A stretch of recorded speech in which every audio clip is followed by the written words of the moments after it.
الحمد لله الذي أنزل التوراة على موسى والإنجيل على عيسى والزبور على داود والفرقان على محمد صلى الله عليه وسلم.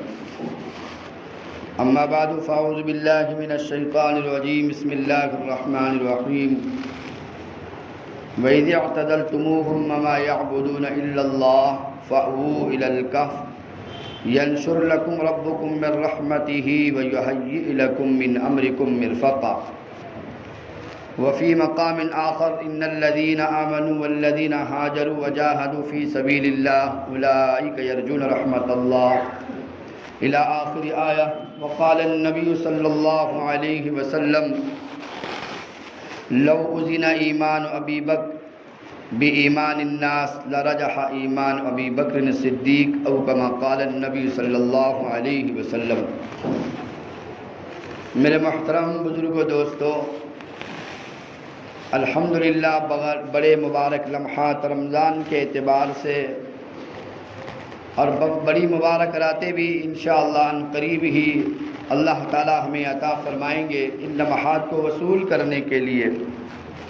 تو تقریباً 13 روزے ہمارا چل رہا ہے اس مہینے کے اعتبار سے. تو جو بھی گزشتہ عبادات ہو، تراویح ہو یا تلاوت ہو، ہم سے کمی بیشی کے ساتھ ہو رہی ہے، اللہ اس کو اپنی بارگاہ میں بے انتہا قبول فرمائے.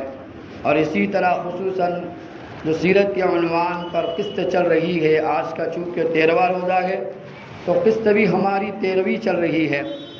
اور ہم اس نتیجے پر پہنچے تھے کہ نبی صلی اللہ علیہ وسلم کو نبوت مل جانے کے بعد اور جب اللہ کے نبی صلی اللہ علیہ وسلم نے اس دعوت کی ذمہ داری کو جب اپنے ہی رشتہ داروں سے شروع کیا ہے، جس نبی کو سارے عالم کا نبی بنا کر بھیجا گیا، تو پھر ظلم ستم کے وہ پہاڑ توڑے گئے، تعذیب کے وہ پہاڑ توڑے گئے، ظلم جوار کے وہ پہاڑ توڑے گئے جس سے عقل حیران ہوتی ہے. جو گزشتہ کل آپ کے سامنے بیان ہوا کہ تمام اصحاب جو بھی ایمان لاتے ہیں کس طرح وہ ایمان سے پھر جائے، کس طرح محمد کو چھوڑ دے، نبی والا دین چھوڑ دے. اس کے لیے طرح طرح کے مصائب ان پر ڈھائے جاتے تھے.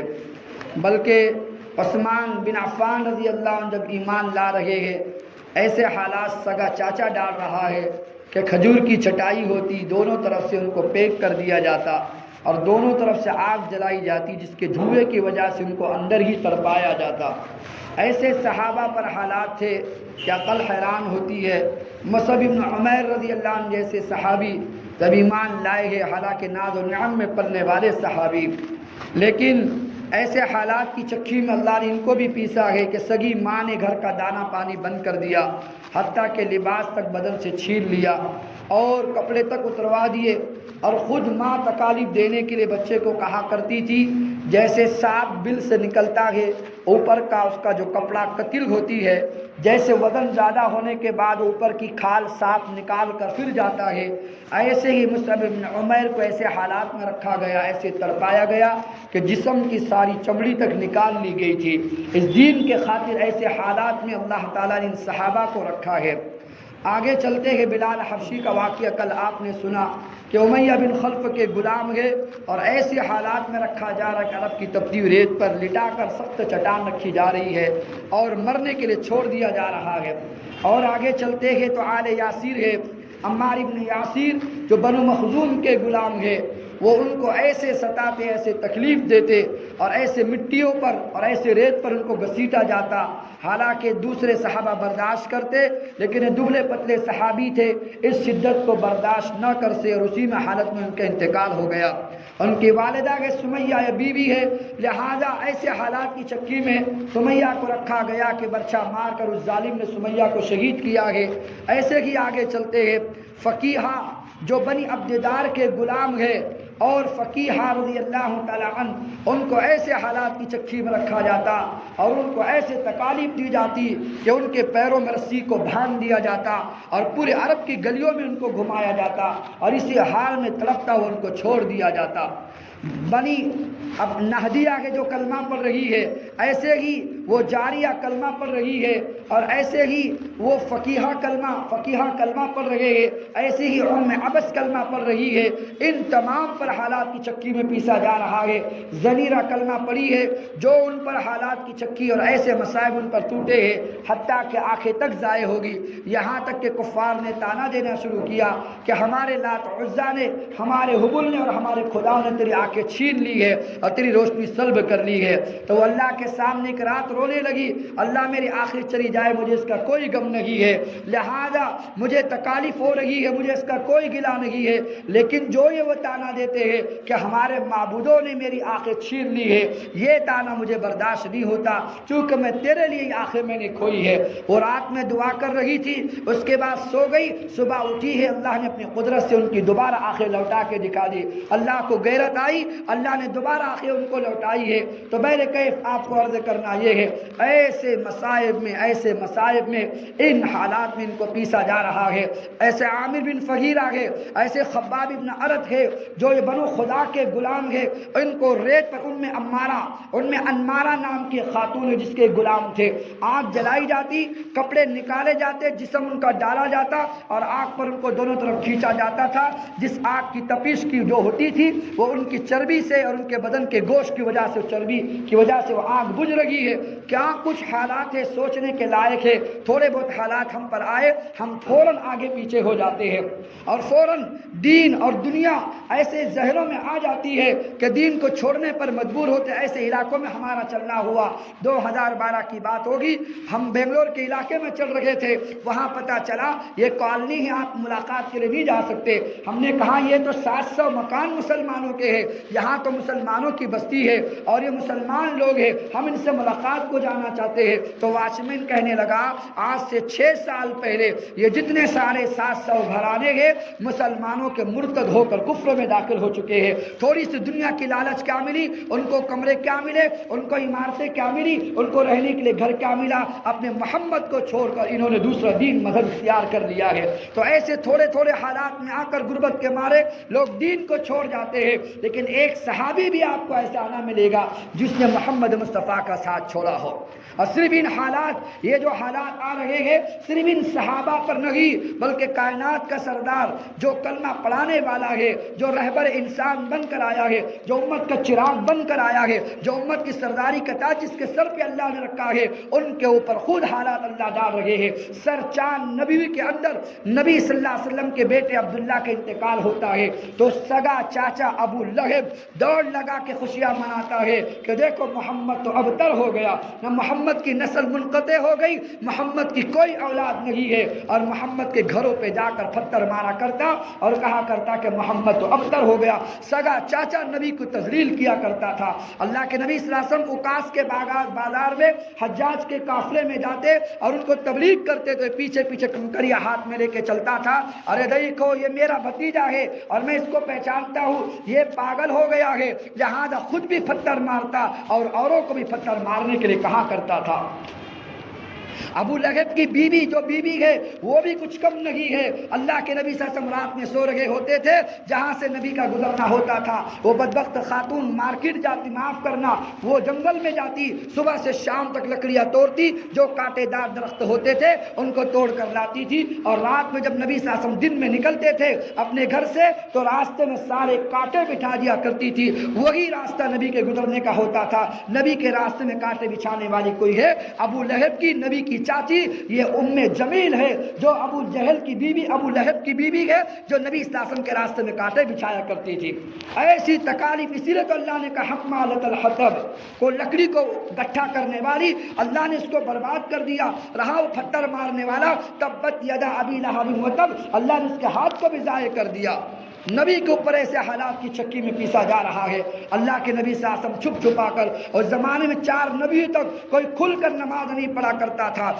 40 سے لے کر 43 تک صحابہ کلمہ پڑھ کے آغوش اسلام میں داخل ہو رہے ہیں، لیکن جو 4 سال ان پر حالات ڈالے گئے ہیں، جو ان کو تکالیف ڈالی گئی ہے، 4 سال کے آدھے سال سے لے کر 5واں سال مکمل ہونے تک جو حالات کی چکی میں ان کو رکھا گیا ہے، تو پڑوسی جو حکم بن عاص ہے، جو عقبہ بن معید ہے، اور بڑے بڑے صنادید قریش جو نبی کے گھر کے اطراف میں رہا کرتے تھے، جب نبی صلی اللہ علیہ وسلم گھر میں نفل پڑھا کرتے تھے، وہ بدبخت کیا کرتے، گلی محلوں میں جاتے، کہیں بکری کا بچہ ذبح ہوا ہوتا، بکری ذبح ہوتی، جو بچے دانی ہوتی ہے جس میں بچہ پلتا ہے، جس میں گندگی ہوتی ہے، وہ گندگی اٹھا کے لاتے اور نشانہ لگاتے نبی کے گھر کے باہر کھڑے ہو کر، جب نبی سجدے میں جاتے اٹھا کے برابر مارتے، وہ جا کے محمد مصطفیٰ کے سر پہ جا کے لگا کرتا تھا، اور گندگی نبی کے جسم پر ہوا کرتی تھی۔ کبھی نشانہ لگاتے، ادھر نبی کے گھر میں ہانڈیاں پک رہی ہے جس میں کوئی کھانا بن رہا ہے، چولہے پر ہانڈی رکھی ہوئی ہے، یہ بدبخت نمبر لگاتے، نشانہ لگاتے، اور وہ اس طرح سے گندگی لاتے اور محمد مصطفیٰ کے کھانے میں پھینکا کرتے تھے۔ ایسی حالات کی چکی میں محمد مصطفیٰ کو رکھا جا رہا ہے، اور کتنے مسائب اللہ کے نبی صلی اللہ علیہ وسلم کے اوپر ڈالے جا رہے ہیں۔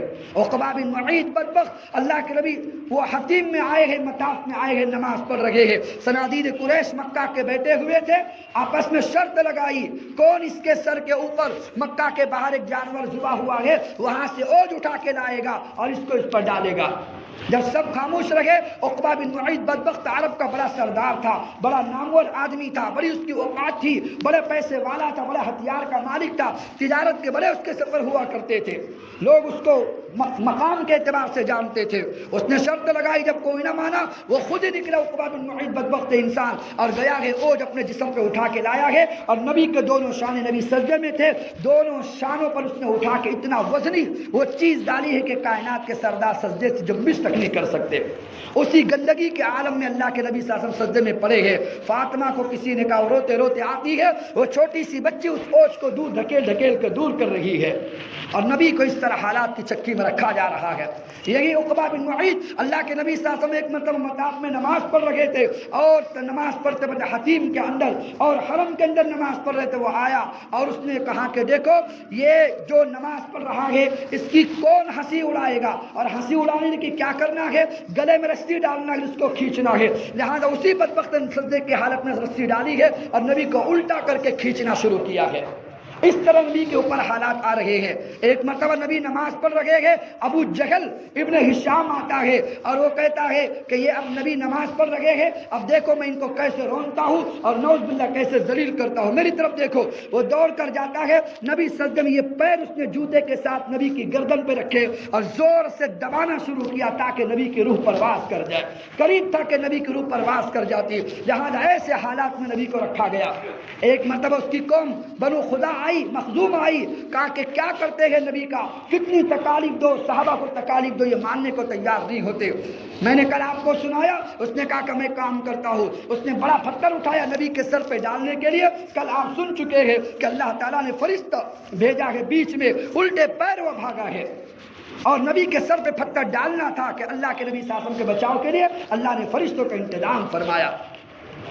کتنے حالات ہیں صرف محمد مصطفیٰ صلی اللہ علیہ وسلم پر ہی، اور صحابہ جو کلمہ پڑھ رہے ہیں، ایسے حالات کی چکی میں اللہ تعالیٰ ان کو پیس رہے ہیں۔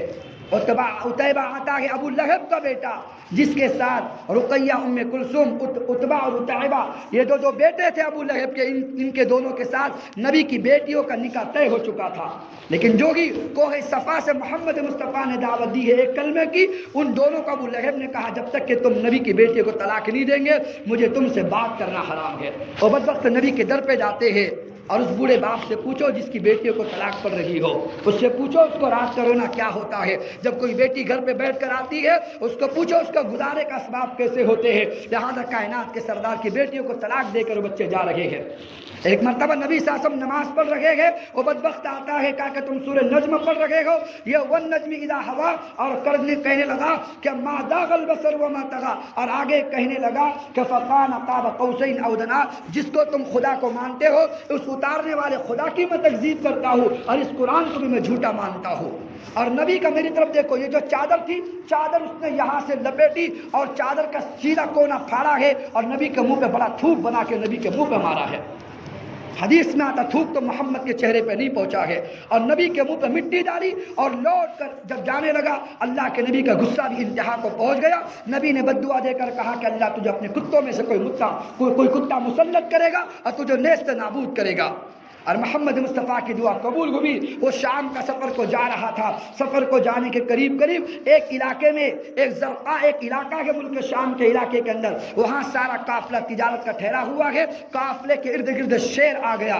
لہذا اس نے کہا کہ مجھے محمد نے کہا تھا اللہ تجھے کتوں میں سے کوئی کتا مسلط کرے گا. اور یاد رکھنا وہ شیر روزانہ تسبیح پڑھتا ہے. جیسے ہم آپ تسبیح پڑھتے ہیں تو دنیا کے جتنی مخلوقات ان کی تسبیح ہوتی ہے. اللہ نے ذمہ لکھا ہوا ہے کہ مور کہتا ہے کما تدین و تدان، جیسا کرو گے ویسا بھرو گے. بعض کی تسبیح ہوتی ہے عش ما شئت فانک میت، جتنا چاہو جی لو ایک دن مرنا پڑے گا. تیتر کی تسبیح ہوتی ہے الرحمن علی العرش استوى، اللہ کی ذات جل و افروز عرشوں کے اوپر. مینڈک کی تسبیح ہوتی ہے سبحان ربی الاعلی، میرے رب کی ذات بلند و برتر اور پاک ہے. ایسے کی شیر کی تسبیح ہوتی ہے اللہم لا تسلطنی من اہل المعروف، اللہ آج تیری کسی نیک بندے پر مجھے مسلط نہ کرنا. جو تیرا نیک ہو، جو تیرا منانے والا ہو، اس پہ مسلط نہ کرنا. ضمن میں ایک تسبیح آپ کو اور بتا دوں. روزانہ کتا اللہ سے دعا کرتا ہے الحمدللہ الذی جعلنی کلبا ولم یجعلنی حمارا، اللہ تیرا شکر ہے تو نے مجھے کتا بنایا ہے لیکن مجھے گدھا نہیں بنایا. روزانہ گدھا دعا کرتا ہے. اور اللہ میں ذمہ فرماتے ہیں الحمدللہ الذی جعلنی حمارا ولم یجعلنی خنزیرا، اللہ تمام تعریف تیرے لیے ہے کہ تو نے مجھے گدھا تو بنایا خنزیر نہیں بنایا. لیکن کان کھول کے سننا، روزانہ خنزیر اللہ سے دعا کرتا ہے الحمدللہ الذی جعلنی خنزیرا ولم یترک ولم تارک الصلاۃ ولم یترک الصلاۃ ولم تارک الصلاۃ، کہ اللہ کے نبی صلی اللہ علیہ وسلم فرماتے ہیں، معاف کرنا اللہ میں ذمہ فرماتے ہیں، وہ روزانہ خنزیر دعا کر کے کہتا ہے کتا کہے اللہ تو نے کتا تو بنایا مجھے گدھا نہ بنایا، گدھا کہتا تو نے گدھا تو بنایا خنزیر نہ بنایا. لیکن روزانہ گدھا دعا کر کے کہتا ہے الحمدللہ الذی، خنزیر کہتا ہے الحمدللہ الذی جعلنی خنزیرا ولم تارک الصلاۃ، اللہ تو نے مجھے خنزیر بنایا، بدبخت بنایا، ضرور بنایا، لیکن خدا کا شکر ہے کہ تو نے مجھے بے نمازی نہیں بنایا کہ میں بے نمازی ہوں اور تیری بندگی میں کر نہ سکوں. تو پہلے کیف آپ سے عرض کرنے لگا ہوں ایسے حالات کی چکی میں محمد مصطفیٰ کو پیسا جا رہا ہے.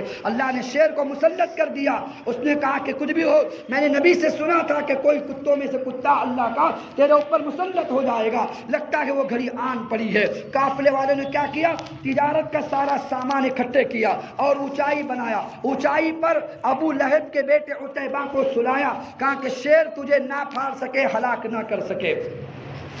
خوش اس کے ارد گرد ہتھیار لے کر بیٹھے گئے. آدھی رات بیتنے کے بعد سب کو نیند لگ جاتی ہے. وہ شیر سب کی ناک سونگتا سونگتا آتا ہے اور چڑھتے ہوئے دیکھتا ہے کہ وہ نگی ہے جس کے بارے میں محمد مصطفیٰ نے دعا کی ہے. جب وہ نہ ملا اس نے چھلانگ لگائی اوپر کی طرف اور ناک سونگی تو پتا چلا یہ وہی ہے جس نے محمد مصطفیٰ کے منہ پہ تھوکا تھا. اس شیر نے فوراً اس کے گلا پکڑا ہے اور اس کو گردن کو توڑ کے رکھ دیا. اللہ نے اس کا وہی کیما کما کر کے دکھا دیا. تو محمد مصطفیٰ صلی اللہ علیہ وسلم کے ساتھ یہ حالات آ رہے ہیں. بعض لوگ نبی کی طرف اشارہ کیا کرتے یہ تبلیغ کرنے والا اور یہ مجنوں اور یہ کبھی پاگل اور کبھی ساحر، اس طرح کے جملے نبی صلی اللہ علیہ وسلم کے ساتھ کیا کرتے تھے اور تانے دیا کرتے تھے. ایک مرتبہ اللہ کا محبوب رو رہا ہے. نبی صلی اللہ علیہ وسلم تو جبرائیل آتے ہیں. اب اللہ فرما رہے گے اِنَّا كَفَيْنَاكَ الْمُسْتَهْزِئِينَ، ہم مذاق اڑانے والوں کے لیے کافی یہ آیت اترتی ہے، آپ غم نہ کرے. جبرائیل نے کہا کون آپ کو تکلیف دیتا ہے؟ حالانکہ جبرائیل جانتے ہیں اللہ نے خبر کر دی ہے، لیکن نبی کی تسلی کے لیے بتا تو صحیح. کہا کہ عاص بن وائل ہے، یہ فلاں ہے، یہ فلاں ہے، سب کے مکانات دکھائے. وہ 5 لوگ ہیں. تفسیر قرطبی میں 5 لوگ ہیں اور دوسری تفسیر میں 6 افراد کا نام آتا ہے. وہ عاص بن وائل ہے اور عبد یغوث ہے، اسعد بن یغوث ہے. ان لوگوں کے مکانات نبی دکھاتے ہیں. جیسے وہ نبی کی طرف اشارہ کرتے تھے جبرائیل نے بھی ان کی طرف اشارہ کر دیا. ان کو کیا تکلیف ہوئی وہ تو بات کی بات رہی. اس میں کا ایک بدبخت عاص بن وائل جس کا نام تھا، اللہ نے اس کو ایسے بیماری دی کہ پاخانہ جو پاخانے کے راستے سے نکلتا ہے وہ منہ کے راستے سے نکلنا شروع ہوا اور اسی میں اس کی موت آئی ہے اور اسی میں دنیا سے گیا ہے. تو کبھی کبھی اللہ حالات کو ضبط کرتے ہوئے ان حالات کا مزہ ان کو چکھاتے ہیں. لیکن انتہا یہاں تک ہو رہی ہے کہ قربانیوں کی بلندیوں پر اور قربانیوں کے معیار پر نبی بھی پہنچ رہے ہیں. اس سے نبی فرمایا کرتے کہ میری تکلیف کو ایک طرف رکھا جائے. امام عبد الرحمن صفی رحمۃ اللہ علیہ فرماتے ہیں، رحیق مختوم لکھنے والے، کہ خدا کی قسم نبی صلی اللہ علیہ وسلم کی جو 13 سال کی مکی زندگی کے حالات ہیں اگر بیان کیا جائے تو کوئی آدمی سننے کی پاداش نہیں لا سکتا، کوئی اس میں برداشت نہیں کر سکتا۔ ایسے صحابہ پر اور محمد مصطفیٰ پر حالات توڑے گئے ہیں۔ تو میرے کیف آپ سے عرض کرنے لگا ہوں، ایسے حالات نبی صلی اللہ علیہ وسلم پر ڈالے جا رہے ہیں، بلکہ ابی بن خلف کا جو بھائی ہے امیہ بن خلف اور ابی بن خلف اور عقبہ بن معیط، یہ تینوں دوست تھے، دو سگے بھائی، اور عقبہ بن معیط تینوں دوست تھے۔ ایک مرتبہ عقبہ بن معیط بیٹھا ہے نبی کے پاس، نبی کچھ کہہ رہے تھے، نبی کی بات کو وہ سن رہا تھا، اتنا بات سننا بھی دوست کو پسند نہ ہوا۔ ابی بن خلف نے کہا، امیہ بن خلف نے کہا کہ یاد رکھنا تو نے محمد کی باتیں سنی ہے، میں جب تک تجھ سے بات نہیں کروں گا جب تک کہ تو محمد مصطفیٰ کے جسم پہ مٹی اور اس کے منہ پہ تھوک کر نہیں آئے، میں تجھ سے بات کرنے کو تیار نہیں ہے۔ وہ مناتا رہا، یہ ماننے کو تیار نہیں۔ یہ سن کر وہ ابی بن خلف اٹھتا ہے، امیہ بن خلف اٹھتا ہے اور دوڑ لگاتا ہے، نبی کے گھر پہ جاتا ہے اور نبی کو سامنے پکڑتا ہے، جو چادر ہوتی ہے لپیٹنا شروع کرتا ہے، پکڑتے پکڑتے قریب کرتا ہے اور محمد مصطفیٰ کے چہرے پر تھوک دیتا ہے، جس چہرے کی قسمیں اللہ اٹھا رہا ہے، والضحیٰ واللیل اذا سجی، اور نبی برداشت کر رہے ہیں۔ یہ سارے حالات نبی صلی اللہ علیہ وسلم کے ساتھ ہو رہے ہیں۔ جب انتہا ہو گئی ہے، صحابہ کہہ رہے یا نبی اللہ آپ حکم تو دے، ہم سے یہ در چھوڑے، یہ گھر چھوڑے، یہ علاقہ چھوڑے اور یہاں سے چھوڑ کے نکل جائے۔ اسی موقع پر سن 5 نبوی کے اندر اللہ قرآن کی آیتیں اتار رہے ہیں، سورہ کہف کی آیت، پوری سورہ کہف اتر رہی ہے، حالانکہ مکہ والوں کے سوال پر اتری ہے، لیکن اس میں 3 واقعات کے ذریعے سے نبی کو ہجرت کا حکم ہو رہا ہے، نبی کو تسلی کا حکم ہو رہا ہے۔ پہلا واقعہ اس میں ہے جو اصحاب کہف کا ہے کہ ہجرت کیسے کرنی ہے۔ وہ اصحاب کہف کے چند افراد تھے، انشاءاللہ ان کے موقع پر وہ بات پوری ہوگی، لیکن اشارتاً آپ کے سامنے اصحاب کہف کے جو لوگ بادشاہ کے ظلم و ستم سے پریشان ہوئے، اپنے ایمان کو بچانے کے لیے بستی چھوڑی ہے، علاقہ چھوڑا ہے اور نکلے ہیں، غار میں جا کے آرام کر رہے ہیں۔ ایسے ہی تم کو اپنا علاقہ چھوڑ کر کسی اور علاقے میں جا کے ایمان کی حفاظت کرنی ہے، جیسے انہوں نے ایمان کی حفاظت کی ہے۔ دوسرا اشارہ سورہ کہف میں اللہ تعالیٰ بتا رہے ہیں کہ جیسے موسیٰ اور خضر کا واقعہ ہے، موسیٰ علیہ السلام اور خضر علیہ السلام کے واقعے سے اللہ تعالیٰ اشارہ کرنا چاہتے ہیں۔ ایک علم ظاہری ہوتا ہے، ایک علم باطنی ہوتا ہے۔ اللہ نے موسیٰ علیہ السلام کو علم ظاہری عطا فرمایا اور حضرت خضر کو اللہ نے علم باطنی عطا فرمایا تھا۔ علم ظاہری کیسے عطا فرمایا؟ جب کشتی میں بیٹھے گئے تو خضر علیہ السلام نے کشتی کا نیچے کا پہیہ توڑ دیا، نیچے کا تختہ نکال دیا، تو موسیٰ نے دیکھا جب کشتی کے نیچے کا تختہ نکلا ہوا ہے تو کشتی میں تو ڈوب جائے گی اور چلنے والے سارے ہلاک ہو جائیں گے۔ یہ ظاہری علم ہے، لیکن باطنی علم وہ اللہ نے خضر کو دیا تھا، ایک مصلحت کے تحت وہ توڑ رہے تھے۔ لہذا ایسے ہی پہنچے گئے وہ کنعان اور نینوا کی بستی میں پہنچے ہوئے ہیں۔ وہاں پہنچنے کے بعد دیکھا بستی والوں سے کھانا مانگا، فَأَبَوْا أَن يُضَيِّفُوهُمَا، انہوں نے کھانا دینے سے انکار کر دیا۔ فَأَتَوْا، تو انہوں نے جب آئے ہیں بستی میں تو انہوں نے انکار کر دیا کہ ہم تمہیں مہمان نوازی نہیں کرتے۔ وقت کے نبیوں کو انہوں نے دھکا دے کے نکال دیا۔ جب باہر نکلنے لگے تو دیوار گر رہی تھی، گرتی ہوئی دیوار کو خضر نے سیدھا کر دیا۔ ظاہری علم ہے، انہوں نے ہم پر احسان نہ کیا تو تم ان پر کیوں احسان کرتے ہو، ان کی گرتی ہوئی دیوار کو کیوں سیدھا کرتے ہو۔ یہ ظاہری علم ہے، اور خضر کا باطنی علم ہے، ایک مصلحت کے تحت دیوار کو سیدھا کیا تھا۔ آگے چلے گئے، ایک بچہ کھیل رہا تھا، اس کھیلتے ہوئے بچے کو دیوار پر اٹھا کے خضر نے مارا ہے اور چھوٹے سے بچے کو قتل کر کے رکھ دیا۔ ظاہری علم تھا موسیٰ علیہ السلام کا، تم نے بچے کو قتلت نفسا زکیہ، کہ تم نے ایک پاک بچے کو ذبح کر دیا۔ اور ایک باطنی علم اللہ نے خضر کو عطا فرمایا تھا، ایک مصلحت کے تحت بچہ ذبح ہوا تھا، لہذا کشتی کو اس لیے توڑا گیا کہ وہاں کا بادشاہ کشتیوں کو چھین لیا کرتا تھا۔ یہ ظاہری علم نہیں، باطنی علم اللہ نے خضر کو دیا ہوا تھا۔ وہ دیوار اس لیے سیدھی کی ہے، وَأَمَّا الْجِدَارُ فَكَانَ لِغُلَامَيْنِ يَتِيمَيْنِ فِي الْمَدِينَةِ، وہ دیوار جو تھی وہ 2 یتیم بچوں کے اس میں خزانہ چھپایا ہوا تھا وراثت کے طور پر، اس کو بچانے کے لیے خضر نے جو باطنی علم اللہ نے دیا تھا اس کو بچانے کے لیے دیوار کو کو سیدھا کیا ہے۔ ایسے قتل نفسا زکیہ جو بچوں کو قتل کیا ہے، فَأَمَّا الْغُلَامُ فَكَانَ أَبْوَاهُ مُؤْمِنَيْنِ فَخَشِينَ أَن يُرْهِقَهُمَا طُغْيَانًا وَكُفْرًا، لہذا بچہ بڑے ہو کر ماں باپ کو کافر بنانے والا تھا، اس لیے اللہ نے بچپن ہی میں خضر کو قتل کرنے کا حکم دے دیا۔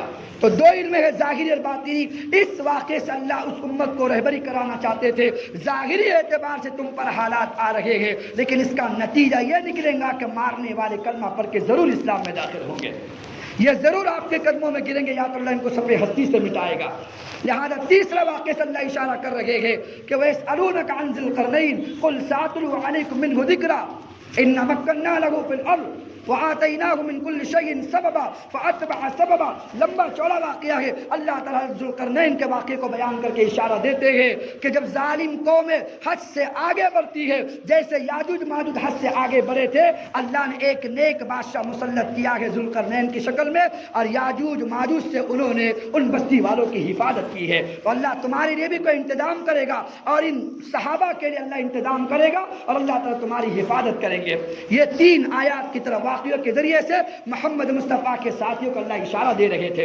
پھر آگے سورہ زمر نازل ہوتی ہے۔ سورہ زمر کی آیات للذین احسنوا فی ہذہ الدنیا حسنہ وارض اللہ واسعہ انما یوفی الصابرون اجرہم بغیر حساب، کہ وہ لوگ جنہوں نے دنیا میں اچھے کام کیے ہیں، اللہ کی زمین بڑی وسعت والی ہے، یعنی تم نکلو اللہ کی زمین میں، اب تم کو ہجرت کرنے کا اللہ حکم دے رہے اشارے کے طور پر۔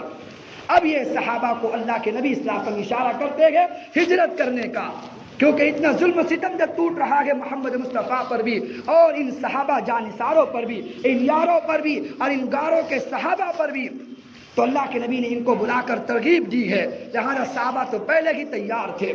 تو پہلی جو حبشہ کی ہجرت ہوئی ہے، اس میں 12 مرد ہیں اور 4 عورتیں ہیں۔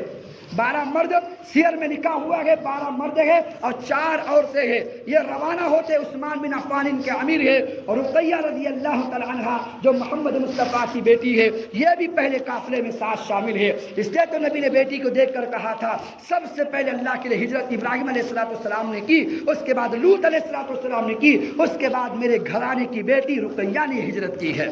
لہذا نبی کی بیٹی بھی ہجرت کرنے پر مجبور ہو رہی ہے۔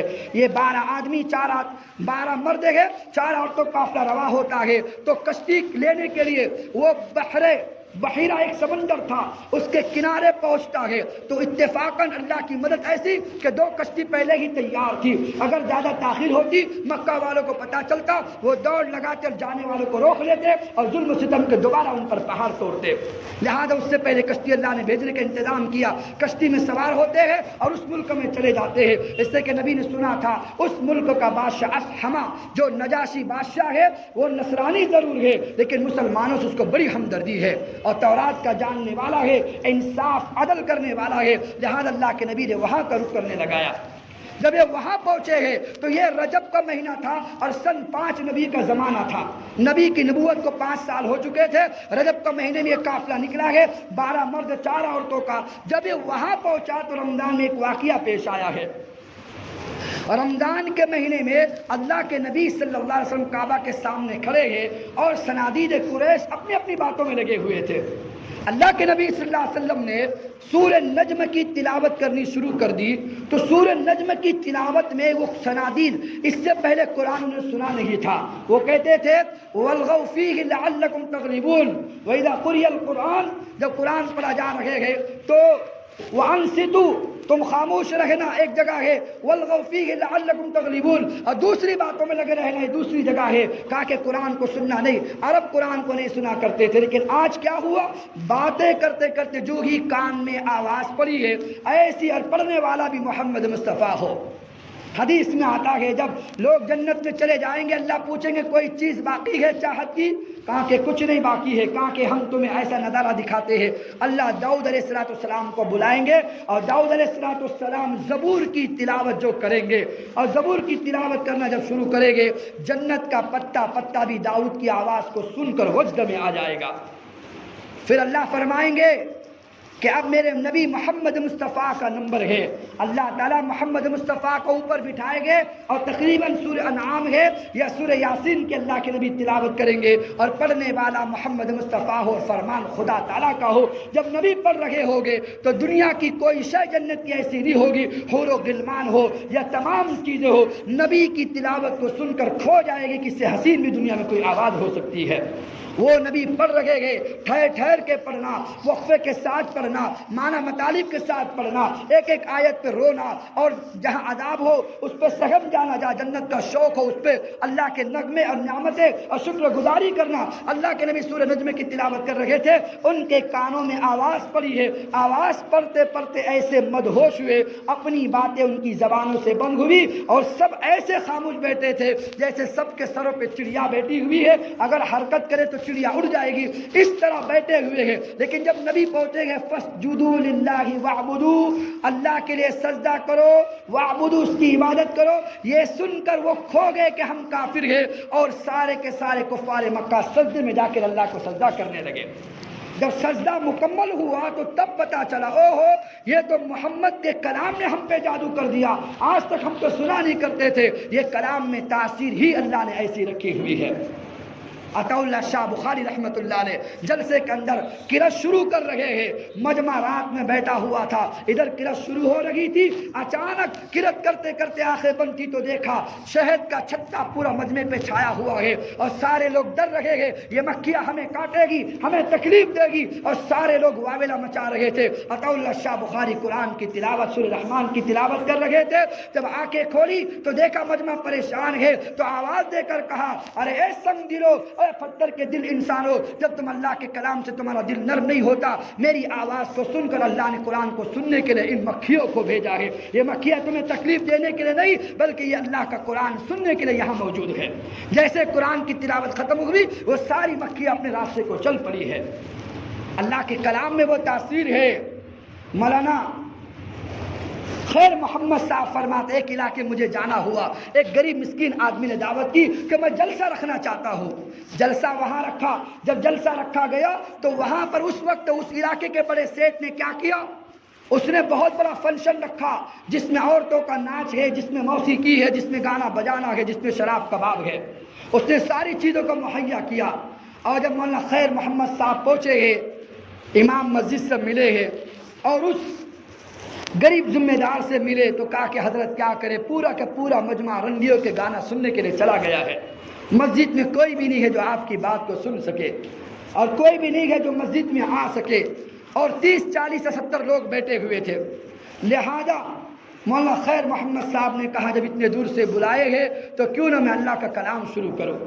لہذا اللہ کا کلام انہوں نے وجد میں پڑھنا شروع کیا، اور پڑھتے پڑھتے ادھر رنڈیوں کا ناچ گانا چل رہا تھا، جو عورت گا رہی تھی، ناچ رہی تھی، اس عورت کے کان میں سارا ہزاروں کا مجمع اس عورت کے رسق کو اور اس کی موسیقی کو سن رہا تھا۔ لیکن جو ہی مولانا خیر محمد کی آواز چلتے چلتے اس عورت کے کانوں میں پڑی ہے، اس نے اپنا گانا بند کیا اور پوچھا یہ سریلی آواز کہاں سے آ رہی ہے؟ کہا کہ پڑوس میں مسجد ہے، وہاں جلسہ ہونا تھا لیکن مجمع یہاں آ گیا جس کی وجہ سے جلسہ نہیں ہو رہا ہے۔ لہذا اس نے کہا کہ مجھے شرم آتی ہے، ادھر اللہ کا کلام چل رہا اور ادھر میں ناچ گانے چل رہی ہوں۔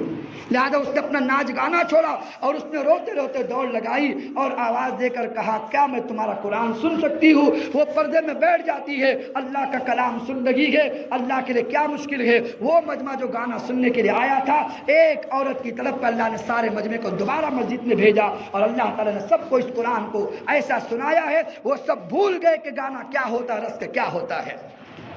اس لیے جو تار ہوتا ہے نا پینوں بجانے والا، یہ کلام عشق ہے، عشق کے ساتھ پڑھے تو مزہ بھی آئے گا۔ معاف کرنا، میں مثال کے طور پہ کہہ رہا ہوں، آپ کی کوئی محبوبہ ہو جس سے آپ محبت کرتے ہو، آپ کو خط پڑھنا نہیں آتا، خط پڑھنا نہیں آتا، وہ خط آپ کو بھیجے، لیٹر بھیجے اور آپ کی تعریف کرے۔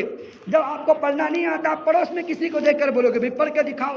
جب وہ لائن پڑھے گا، بھائی وہ پھر سے پڑھو، وہ کیا بولی، اس نے کیا لکھا ہے، پھر سے پڑھو، بولو گے نہیں بولو گے؟ جب عشق ہوتا ہے تو اس کے عشق کے کلام سے بھی مزہ آتا ہے، اس نے کیا لکھا ہے، اس نے کیا بات کہی ہے، اس نے میری کیا تعریف کی ہے، بھائی پھر سے پڑھو، مجھے تو نہیں آتا لیکن تم پڑھ کے سناؤ۔ تو یہ کلام عشق ہے اللہ تعالیٰ کا، اس کو ایسے ہی پڑھنا۔ ابھی گئے وہاں پر، معاف کرنا میں صحیح کہہ رہا ہوں، 3 دن جماعت میں گئے پورے 3 دن میں ریس لگاتا رہا اتحیات پڑھنے کی، لیکن میں ہار گیا۔ میرے اتحیات سے پہلے تینوں مسجدوں میں وہ سلام ضرور ہو جایا کرتا تھا۔ تینوں دن ایسے جلدی جلدی نمازیں ہو رہی ہے کہ سجدے میں جانے سے پہلے دوسرا سجدہ مکمل ہوتا ہے۔ یہ عشق ہے، کیا آدمی کو پلے پڑے گا؟ ایک آیت پڑھتے ہیں 10 آیتیں چھوڑ کے بھاگتے ہیں، اللہ کو کیا جواب دیں گے؟ تھوڑی سی دنیا کے خاطر ایک حافظ قرآن نماز پڑھ رہا ہے اور غلطی آ رہی ہے تو پیچھے کوئی جماعت کا ساتھی آیا، اس نے دیکھا یہ غلطی کر رہا ہے، عالم دین تھے، اس نے غلطی بتائی تو وہ عالم بھی بڑا سمجھدار تھا، اس نے نماز میں عربی میں کہا اسکت نصف لی نصف لک ہؤلاء الجاہلون، ارے بھائی خاموش بیٹھ، جب مجھے معاوضہ ملے گا تو آدھا تجھے دوں گا آدھا میں لوں گا، لیکن میری بدنامی تو نہ کر۔ نماز کی حالت میں لقمہ دے رہا ہے، اللہ کے لیے اللہ کو کیا منہ دکھا سکیں گے؟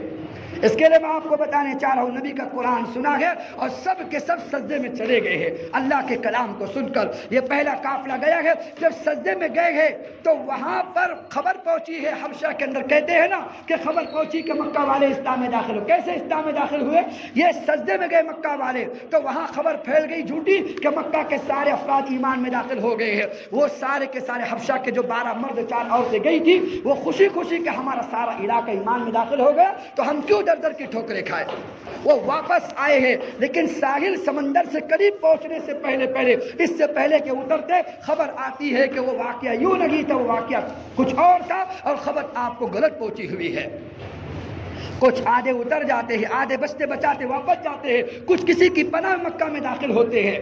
پھر دوسری ہجرت وہ حبشہ کی ہجرت ہوتی ہے اسمہ بادشاہ کی طرف، جس میں 82 مرد ہوتے ہیں، 18 عورتیں ہوتی ہے۔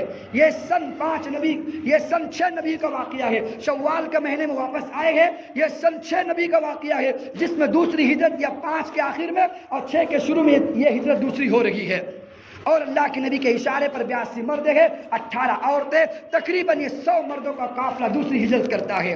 یہ چلتے چلاتے جب پہنچتا ہے حبشہ بادشاہ کے دربار میں تو صنادید قریش کو پتہ چلتا ہے کہ یہ جا رہے ہیں، وہ دوڑ لگاتے ہیں، لیکن اللہ نے پھر مدد کی، کشتیوں کا انتظام ہوا اور وہ فوراً وہ ملک شام جو نجاشی کا بادشاہ ہے، شاہ نجاشی حبشہ، وہاں پہنچ جاتے ہیں۔ لہذا کافروں نے 2 آدمی کو تیار کیا، عمرو بن عاص ہے اس وقت جو ایمان نہیں لائے تھے، عبداللہ بن ربیعہ ہے جو اس وقت ایمان نہیں لائے تھے، ان دونوں کو جمع کر کے کہا کہ جاؤ تم ہدیے تحفے تحائف لے آؤ اور جاؤ بادشاہ کو جا کے کہو کہ ہمارے بچے ہیں، ہماری اولاد ہے، یہ پاگل ہو گئے ہیں، یہ بددین ہو گئے ہیں، ہم ان کو لینے کے لیے آئے ہیں۔ لہذا سفر کر کے جاتے ہیں حبشہ کے بادشاہ کے پاس۔ حبشہ کے بادشاہ کے دربار میں جو رفیق اور رفقا ہوتے ہیں، جو وزراء ہوتے ہیں، ان سے ملے، ان کو تحفے تحائف پیش کیے، ان کی منت سماجت کی کہ کسی طرح سے ہماری بادشاہ سے ملاقات کروا دو۔ لہذا کل ان کی ملاقات کا وقت طے ہوتا ہے، لہذا سب پوچھتے ہیں بادشاہ نے کبھی کہاں سے آئے ہو؟ کہا کہ ہم مکہ کے رہنے والے ہیں، کہا کہ ہمارے کچھ اوباش بچے ہیں اور ہمارے کچھ نااہل بچے ہیں، کچھ بے وقوف بچے ہیں، جو ہمارے باپ داداؤں کا دین جس کو ہمارے باپ دادا جانتے تھے وہ دین کو چھوڑ کر اور ایک کلمے کو پڑھ کر اور محمد کے دین کو کلمہ پڑھ کر یہ داخل ہوئے ہیں اور یہ بددین ہو چکے ہیں، ہم تو ان کو لینے کے لیے آپ کے ملک میں آئے ہوئے ہیں۔ لہذا بادشاہ بڑا سمجھدار تھا، کہا کہ آپ کی بات سنی بات پر عمل نہیں ہوگا جب تک کہ میں مدعا کو نہ بلا دوں جس کے بارے میں تم دعویٰ کر رہے ہو۔ لہذا بھیجا ہے قافلہ، معاف کرنا آدمی کو، قاصد کو بھیجا ہے، تو جعفر بن طیار، جعفر بن ابی طالب رضی اللہ عنہ کو وہ آگے بڑھتے ہیں رہبر بن کر اور امیر بن کر اور جاتے ہیں بادشاہ کے دربار میں۔ سارے مسلمان سہمے ہوئے ڈرے ہوئے اب کیا ہوگا؟